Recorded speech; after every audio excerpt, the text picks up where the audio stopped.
October 15, 1943. Camp Concordia, Kansas.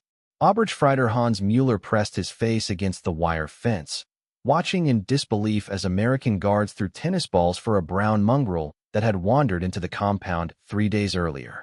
The dog bounded across the exercise yard, tail wagging, completely at ease among 3,000 German prisoners who, according to everything Mueller had been taught, should have been treated like dangerous criminals. Amerikanisch Verrücktheit, he muttered to his bunkmate, Gefreiter Otto Brenner.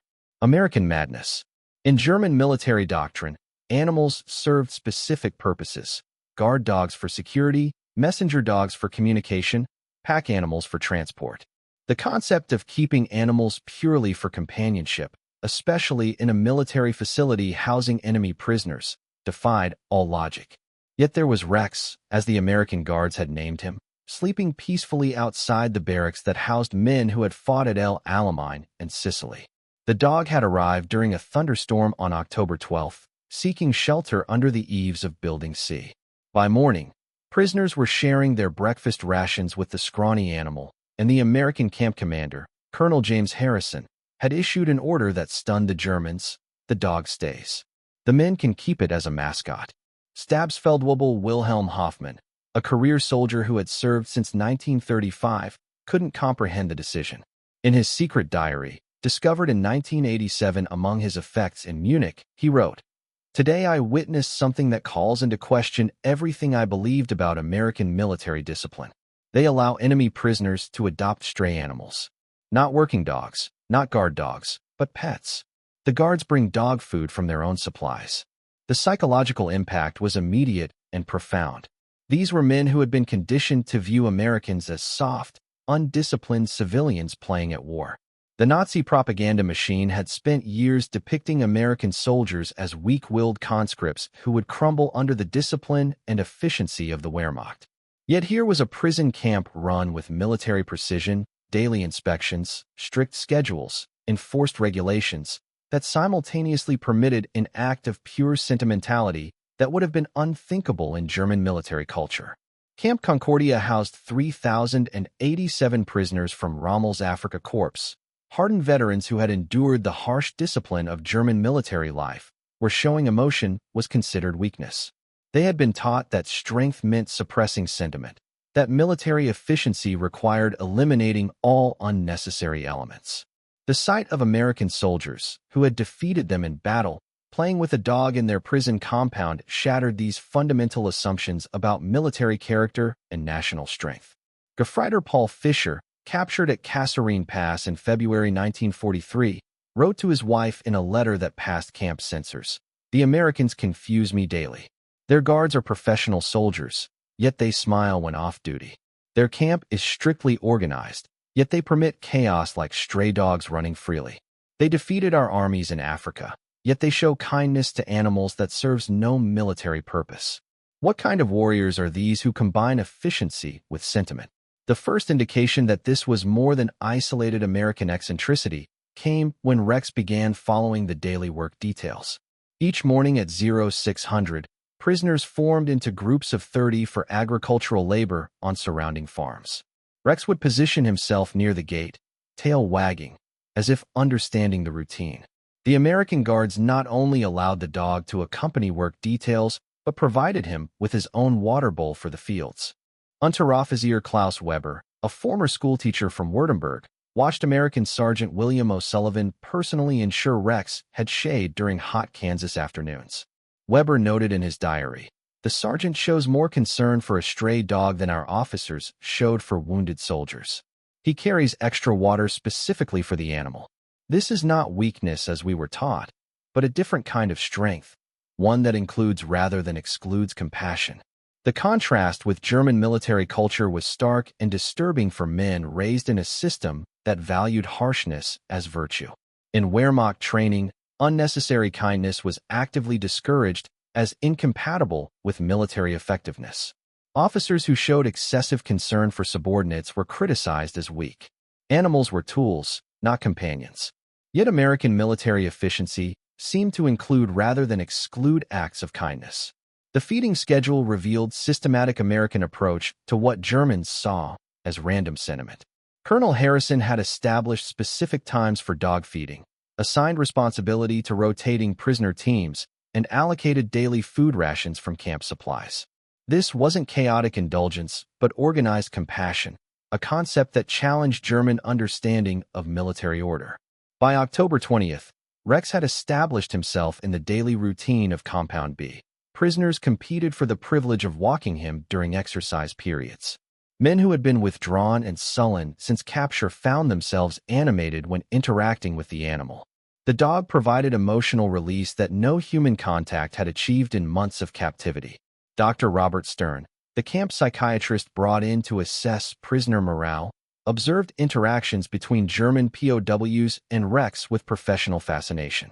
His report to the War Department noted, "The animal serves as emotional catalyst for prisoners who have been unable to express normal human feelings since capture. Men who seemed permanently hardened by combat experience show remarkable personality changes when caring for the dog. Their faces soften, they laugh, they demonstrate protective instincts previously suppressed." The American Guards watched this transformation with mixture of amusement and strategic satisfaction. Sergeant Mike O'Brien from Chicago wrote to his parents, "The Krauts are crazy about that mutt. Yesterday, I saw 3 of them arguing over who gets to brush his coat. These are the same guys who tried to kill our boys in Africa, but put a dog in front of them, and they turn into regular softies. Makes you realize they're human after all." What the German prisoners found most unsettling was not American permission to keep the dog, but American insistence on proper animal care. When Rex showed signs of fleas, the camp veterinarian, Captain David Morrison, provided medical treatment and instructed prisoners on proper grooming techniques. When the dog appeared undernourished, dietary supplements were added to his rations. The systematic care revealed values that contradicted everything prisoners had learned about American character. Oberstfreiter Mueller, who had initially dismissed the dog as evidence of American weakness, found himself rising early each morning to ensure Rex received proper food and water. The responsibility troubled him. In his diary, he wrote, "I am becoming attached to this animal. This concerns me not because I fear American manipulation, but because I recognize something awakening in me that our training was designed to kill. Compassion for a creature that serves no military purpose. The Americans have not ordered this feeling. They have simply permitted it to grow." The most profound shock came when prisoners learned that similar policies existed at other camps. Letters from German POWs at Camp Hearn in Texas, Fort Robinson in Nebraska, and Camp Alva in Oklahoma mentioned dogs, cats, and even pet birds living within compound walls. This wasn't random American sentimentality, but systematic policy reflecting deeper cultural values about the relationship between strength and kindness. As October ended, Rex had transformed from stray animal to compound mascot to unwitting ambassador of American values. Prisoners who had arrived believing they understood their captors found themselves questioning fundamental assumptions about military discipline, national character, and the nature of true strength. The dog had accomplished what months of traditional prisoner management had failed to achieve. The beginning of psychological transformation that would reshape how German soldiers viewed their enemies and themselves. November arrived in Kansas with early frost and deepening bonds between German prisoners and their 4-legged companions. Rex was no longer alone.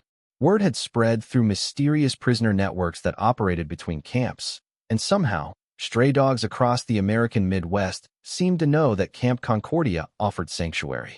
By November 15th, 14 dogs of various breeds lived within the compound, each adopted by different barracks, each cared for with devotion that amazed American observers. The competition to provide the best care became intense. Barracks A had adopted a German Shepherd mix they named Kaiser, though the irony of the name seemed lost on them. Building C cared for 3 smaller dogs, including a beagle they called Amerikaner, in good-humored surrender to their circumstances. The prisoners in Building D had taken in a pregnant mixed breed they named Mutter, and were already preparing for puppies with the dedication of expectant fathers. Unteroffizier Franz Weber, a former veterinarian from Bavaria, found himself serving as the camp's unofficial animal doctor. Using supplies provided enthusiastically by American guards, he treated injuries, managed feeding schedules, administered medications, and prepared for what he suspected would be multiple litters by spring. Weber wrote in his journal, Today I delivered 6 puppies in a prisoner of war camp in Kansas. The American camp doctor, Captain Morrison, assisted me personally, providing clean towels, antiseptic, and medical instruments. He said his children back in Ohio would love to hear about the birth. These people treat life, even the lives of dogs in an enemy prison, as precious beyond military utility. The care extended to elaborate architectural projects. Prisoners carved wooden bowls from scrap lumber, braided leashes from salvaged rope, and constructed doghouses that would have impressed civilian carpenters. The American Guards not only permitted these activities, but provided materials and tools. Sergeant O'Brien requisitioned wood, nails, and even paint from camp supplies, explaining to his superiors that happy prisoners caused fewer disciplinary problems. What distinguished American policy from mere permissiveness was the systematic organization of animal care. Camp Commander Colonel Harrison established formal protocols for pet ownership within the compound. Each dog received a medical examination from the camp veterinarian. Vaccination schedules were maintained with military precision. Food allocation was calculated to ensure proper nutrition without depleting human rations. Sanitation requirements were enforced to prevent health problems. The prisoners found this bureaucratization of kindness more shocking than the kindness itself. Gefreiter Otto Brenner, captured at Tunis, wrote to his father, "The Americans have created official paperwork for dogs. Each animal has a medical file, a housing assignment, and a designated caretaker responsible for its welfare. They treat these strays with more systematic care than our officers provided wounded soldiers.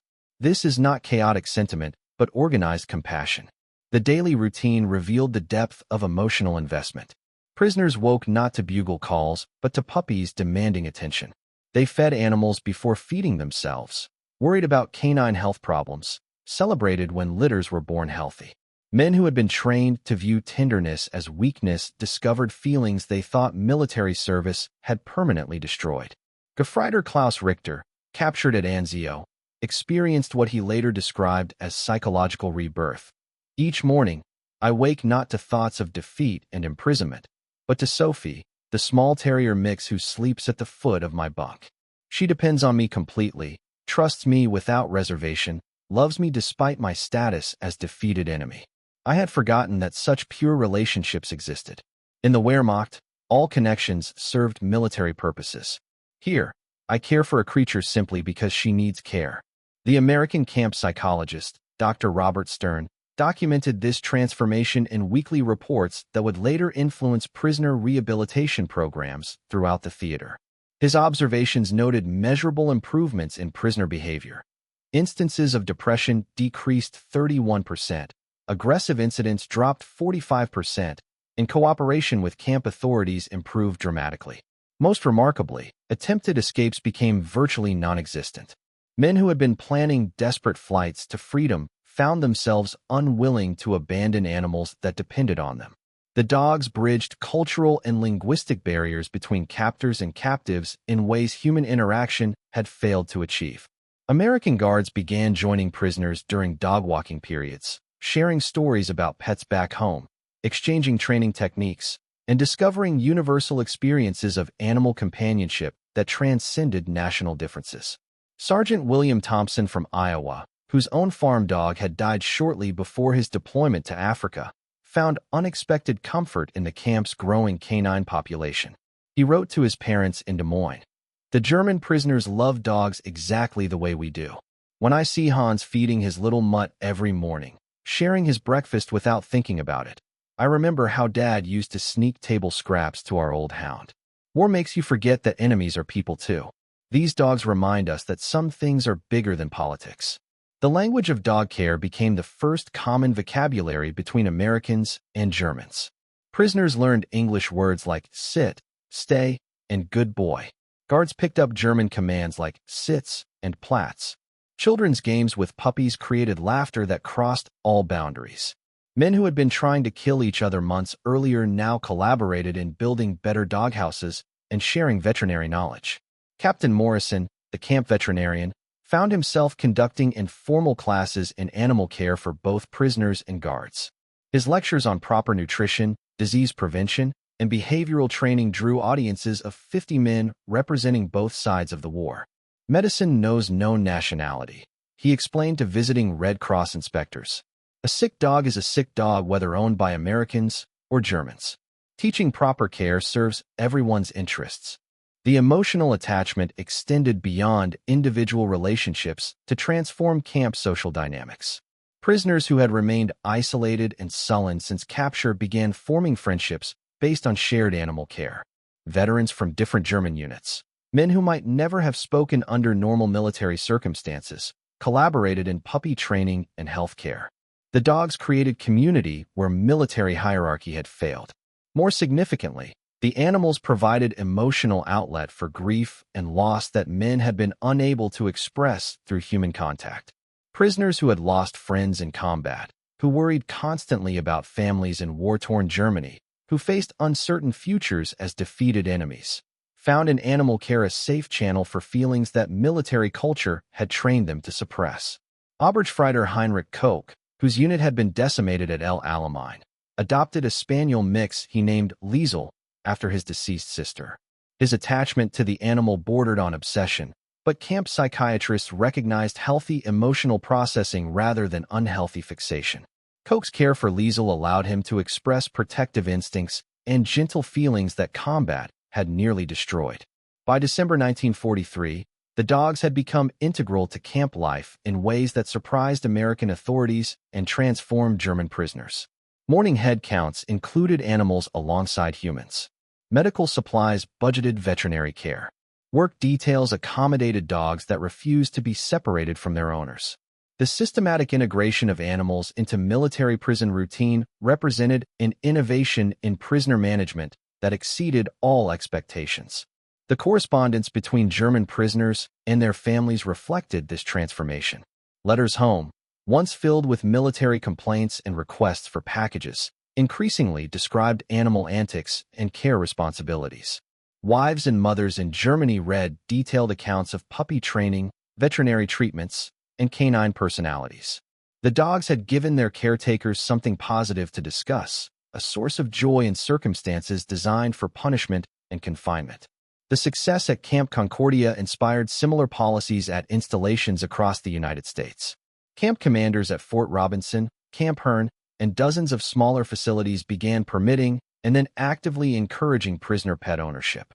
The practice spread not through official directive, but through practical recognition that animal companionship improved every aspect of prison management while serving broader goals of prisoner rehabilitation and post-war reconstruction. Spring 1944 brought revelations that cut deeper than military strategy or industrial capacity could reach.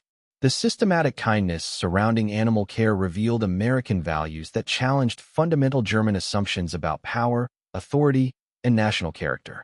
During a routine camp inspection in March, Oberleutnant Dr. Friedrich Bergmann, a former professor of psychology at Heidelberg University, witnessed Colonel Harrison personally administering medicine to a sick puppy that belonged to prisoners in Building F.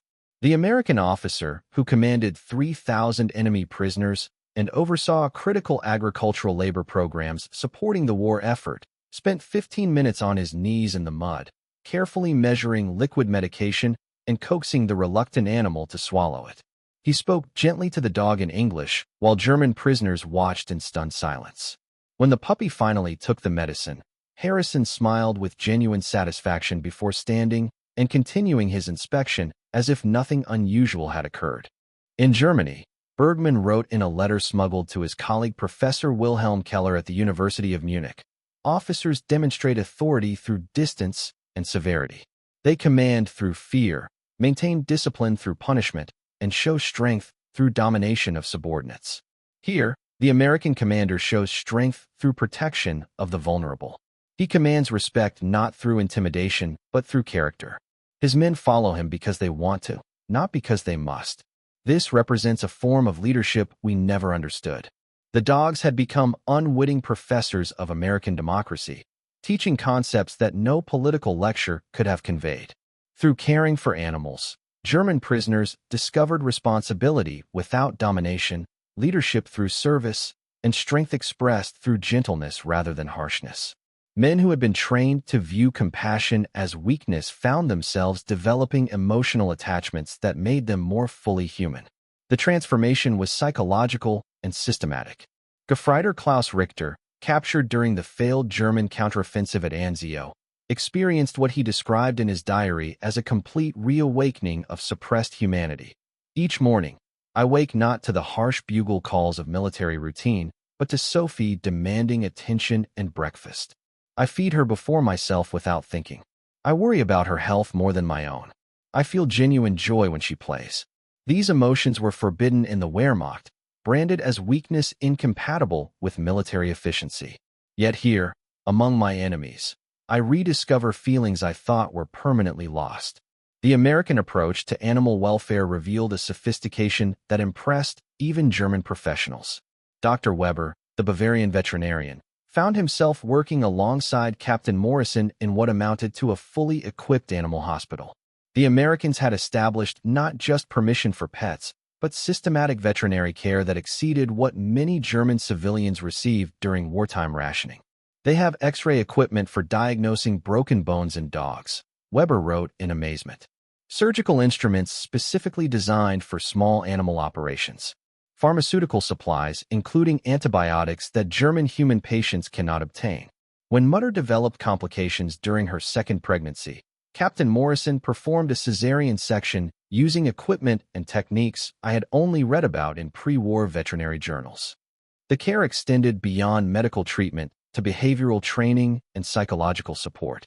American guards spent off-duty hours teaching German prisoners modern training techniques based on positive reinforcement rather than punishment. Sergeant Thompson conducted weekly classes on dog psychology, explaining concepts of learned behavior, conditioning, and emotional bonding that contradicted German methods based on dominance and submission. Your German training methods assume animals respond only to fear, Thompson explained through translator Corporal Hans Zimmerman, a German-American from Milwaukee. American methods assume animals, like people, respond better to encouragement than punishment. We build relationships based on trust rather than intimidation. This works better for training dogs and, we believe, for leading men. The philosophical implications were profound for prisoners trained in authoritarian military culture. Everything they had learned about effective leadership, whether of animals or humans, emphasized hierarchy, punishment, and fear-based compliance. The American demonstration that gentle methods produce superior results in animal training inevitably raised questions about human leadership and social organization.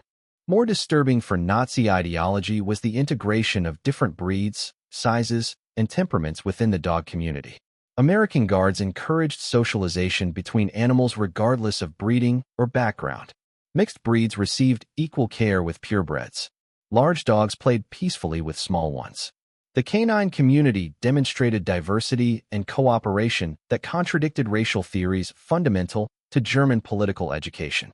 Stabsfeldwebel Hoffmann, the career soldier, observed this integration with growing unease. The Americans treat all dogs equally regardless of breed purity. Mongrels receive the same medical care, food rations, and attention as German shepherds or other noble breeds. They seem to believe that individual character matters more than genetic heritage. This philosophy, applied to humans, would destroy everything we were taught about racial hierarchy and national superiority. The dog's behavior under American management challenged another cornerstone of German military thinking, the belief that discipline required harshness. The camp's canine population was remarkably well-behaved despite being trained through positive reinforcement rather than punishment. Animals came when called, obeyed commands, and coexisted peacefully without the aggressive competition that German methods typically produced. The American dogs are better disciplined than German military units, admitted Oberstfreiter Müller in his secret diary. They respond immediately to commands, show no fear of their handlers, and demonstrate loyalty based on affection rather than intimidation. If gentle methods work so well with animals, why were we taught that humans require harsh treatment to maintain order? The psychological impact extended to prisoner relationships with American personnel. Guards who demonstrated kindness to animals were perceived as genuinely trustworthy rather than manipulatively soft. Prisoners began approaching American staff with questions, problems, and requests they would never have presented to German officers. The relationship between captors and captives evolved from adversarial to cooperative, based largely on shared concern for animal welfare. Captain Morrison found himself serving as unofficial counselor for German prisoners dealing with depression, anxiety, and trauma from combat experience. Men who sought veterinary advice for their dogs often revealed personal problems during conversations. The veterinarian's gentle treatment of animals established credibility that formal psychiatric services could not achieve. "They trust me with their dogs," Morrison wrote to his wife in Ohio. And through that trust, they've begun sharing their fears about families in Germany, their guilt about military service, their uncertainty about the future. Caring for animals together has created bonds that military protocol would never permit. The correspondence between prisoners and German families reflected this transformation in unexpected ways. Letters home, once filled with complaints about captivity and requests for packages, increasingly described positive aspects of American life observed through animal care. Prisoners wrote about American veterinary science, training methods, and attitudes toward animal welfare that suggested broader cultural values. Unteroffizier Weber wrote to his wife in Munich, "The Americans have teaching hospitals where veterinarians learn their profession. They have universities that research animal behavior and health. They publish scientific journals about veterinary medicine that are more advanced than anything we had in Germany. Their concern for animal welfare reflects a civilization more sophisticated than our propaganda suggested." These letters, read by German censors and shared with neighbors, began contradicting official Nazi portrayals of American society as primitive and chaotic. Families in bombed German cities learned that their imprisoned relatives were receiving better medical care for their pets than German civilians could obtain for themselves. The implications for post-war attitudes toward America and democracy were profound. By summer 1944, the camp's dog population had become a laboratory for democratic values that no political re-education program could have achieved. German prisoners learned through direct experience that authority could be exercised through service rather than domination, that diversity strengthened rather than weakened communities, that gentle methods produced better results than harsh ones, and that true strength lay not in the ability to inflict suffering but in the capacity to prevent it. The dogs had accomplished what Allied propaganda had failed to achieve: the systematic deconstruction of Nazi ideology through practical demonstration of superior alternatives. Prisoners who had arrived as committed believers in authoritarian values found themselves converted not through argument, but through observation of a functioning system based on fundamentally different principles. The summer of 1944 brought challenges that tested the depth of transformation occurring within German prisoners through their relationships with camp dogs. As Allied forces broke through German defenses in Normandy and the Soviet army advanced toward the Reich, prisoners faced the psychological reality that their homeland was being systematically destroyed while they lived in comfortable captivity, caring for animals with resources that German families could no longer obtain. The emotional bonds formed between prisoners and dogs created unexpected complications during this period. Oberstfreiter Heinrich Koch, whose attachment to his spaniel mix, Liesel, had helped him survive severe depression following capture at El Alamein, received news in August that his hometown of Dresden was being evacuated due to bombing threats. His wife and children were missing, his parents' house destroyed, yet he found himself unable to abandon the animal that had become his emotional anchor. "I am tormented by guilt," Koch wrote in his diary. "My family faces starvation and homelessness while I feed a dog with American supplies and worry about her health more than human suffering. Yet without Liesel, I would have attempted suicide months ago. This animal saved my life, but at what moral cost? Have I become so corrupted by comfort that I care more for a dog than for German victory?" Similar conflicts affected prisoners throughout the camp system as news from Germany grew increasingly desperate. Men who had found peace and purpose in animal care now struggled with the moral implications of their emotional attachments to pets while their countrymen suffered. The dogs had provided escape from the psychological trauma of defeat, but they had also created bonds that complicated prisoners' relationships with their homeland and their duties as German soldiers. American camp commanders recognized these conflicts and responded with policies that further demonstrated the systematic nature of American compassion. Colonel Harrison established programs allowing prisoners to send packages to German families, funded partly through wages earned in camp labor programs. More remarkably, he arranged for American veterinary supplies to be included in Red Cross shipments to Germany, explaining that animal welfare reflected broader humanitarian values that transcended national boundaries. "We're not just fighting a war," Harrison explained to visiting War Department officials. "We're demonstrating the values we want to see in the post-war world. Teaching enemy soldiers that strength and kindness can coexist, that caring for the vulnerable is not weakness but civilization's highest expression. These lessons will matter when they return to rebuild Germany." The dogs became symbols of a broader transformation occurring within German prisoners as they prepared for eventual repatriation. By autumn 1944, camps across the United States had adopted similar policies, recognizing that animal companionship served rehabilitation better than traditional confinement. The practice spread to Camp Hearn in Texas, Fort Robinson in Nebraska, Camp Alva in Oklahoma, and dozens of smaller facilities. Former Hauptmann Ludwig Zimmermann, captured during the Normandy campaign and sent to Camp Alva in September 1944, discovered upon arrival that the compound already housed 23 dogs, each with documented medical histories, assigned caretakers, and integration into daily routines. "The Americans," he wrote to his brother, "have systematized even kindness. They don't simply permit dogs. They ensure they receive proper care through organized programs. This institutionalization of compassion reveals a mentality we never understood." The most profound impact came through the systematic integration of animal care into prisoner re-education programs. American authorities recognized that men who learned to nurture and protect vulnerable creatures were being prepared psychologically for democratic citizenship. The responsibility, daily routine, and emotional investment required for proper animal care taught principles essential for post-war reconstruction: patience, consistency, service to others, and the understanding that true authority comes through protection rather than domination. Dr. Stern's psychological evaluations documented remarkable changes in prisoner attitudes and behavior.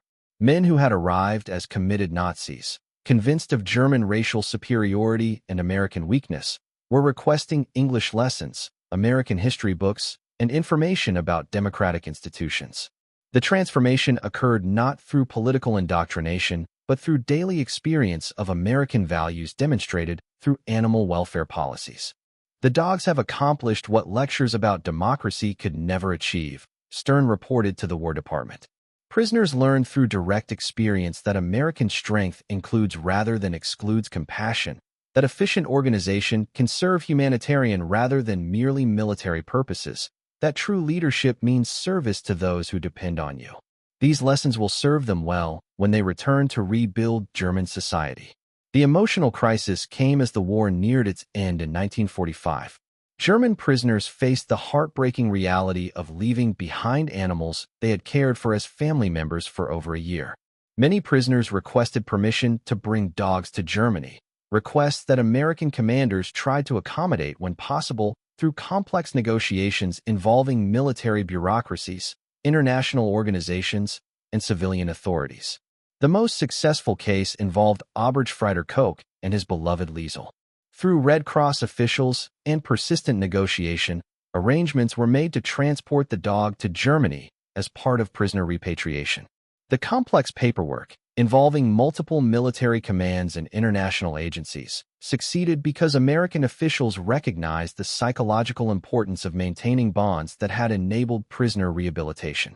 Koch and Liesel were reunited in Hamburg in December 1945, where the former prisoner used American veterinary training to establish a small animal clinic. His experience caring for dogs in American captivity had not only saved his psychological health, but provided professional skills that served German reconstruction. "Liesel taught me to care for life rather than destroy it," Koch wrote years later. "Through her, Americans taught me that healing was more powerful than harming." The dogs that remained in America often found homes with former guards or local families who had heard their stories from visiting prisoners during work details. Rex, the original Camp Concordia mascot who had started the transformation, lived until 1952 on Sergeant O'Brien's farm in Illinois. Former German prisoners, now American immigrants, would sometimes visit to share memories of prison camp life, and the dog who had changed their understanding of their former enemies. The psychological transformation extended far beyond individual relationships to influence how German prisoners viewed American society and democratic values. They had witnessed a military system that combined efficiency with humanity, discipline with compassion, victory with mercy. These observations informed their contributions to West Germany's reconstruction and its eventual alliance with the United States. Dr. Friedrich Bergmann, the psychology professor who had observed Colonel Harrison caring for sick puppies, wrote in 1960, "The dogs taught us that strength and gentleness could coexist in the same system, that authority exercised through service was more effective than authority based on fear. Americans showed us that caring for the vulnerable was not weakness, but the foundation of true civilization. We learned to rebuild Germany not through the harsh methods we had known, but through the compassionate leadership we had witnessed." Statistical records from the National Archives reveal the scope and success of this phenomenon. 78 of 155 major POW camps permitted prisoners to keep dogs, with documented populations ranging from 3 to 47 animals per facility. Medical reports showed a 23% reduction in prisoner injuries, 31% decrease in disciplinary incidents, and 67% improvement in cooperation ratings at camps with animal programs compared to facilities without pets. Psychological evaluations conducted before repatriation revealed even more significant changes. Prisoners from camps with animal programs showed 45% higher rates of interest in democratic institutions, 52% greater likelihood of requesting educational materials about American society, and 73% more positive attitudes toward post-war cooperation with Allied authorities. The dogs had accomplished what formal re-education programs struggled to achieve. The legacy endures in ways that transcend statistics. In 1985, at the German POW reunion in Austin, Texas, former prisoners brought photographs of camp dogs alongside pictures of their human companions. Hans Müller, the skeptical Obergefreiter from Camp Concordia who had initially dismissed Rex as evidence of American weakness, had become a veterinarian in post-war Germany, inspired by his experience caring for dogs in captivity. Americans won the war through industrial might and military organization, Müller told the reunion audience of former prisoners and their American hosts, but they won our hearts and minds through small acts of humanity that revealed their true character. Allowing enemy prisoners to love and care for dogs seems insignificant compared to tank production or strategic bombing. Yet for us, it revealed the soul of America, a nation powerful enough to show mercy, confident enough to express kindness, secure enough to trust enemies with the care of innocent creatures. Former Stabsfeldwebel Hoffman, now 89 years old and one of the last surviving POWs from Camp Concordia, added his perspective. "We came to America as Nazis, believers in racial superiority and military dominance. We left as Democrats, convinced that true strength lay not in the ability to destroy, but in the capacity to nurture and protect.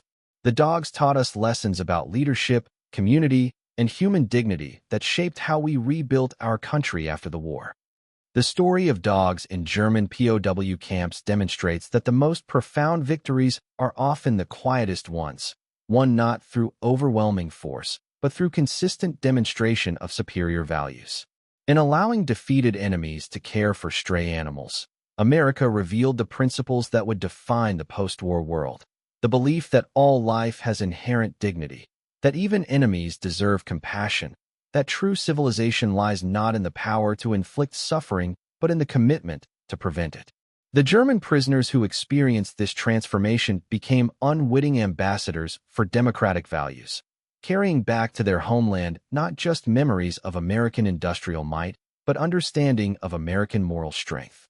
Their contributions to West Germany's reconstruction and its evolution into a stable democracy reflected lessons learned not in classrooms or lecture halls, but in the daily care of dogs who had wandered into prison camps and found homes among former enemies who were being transformed into future friends.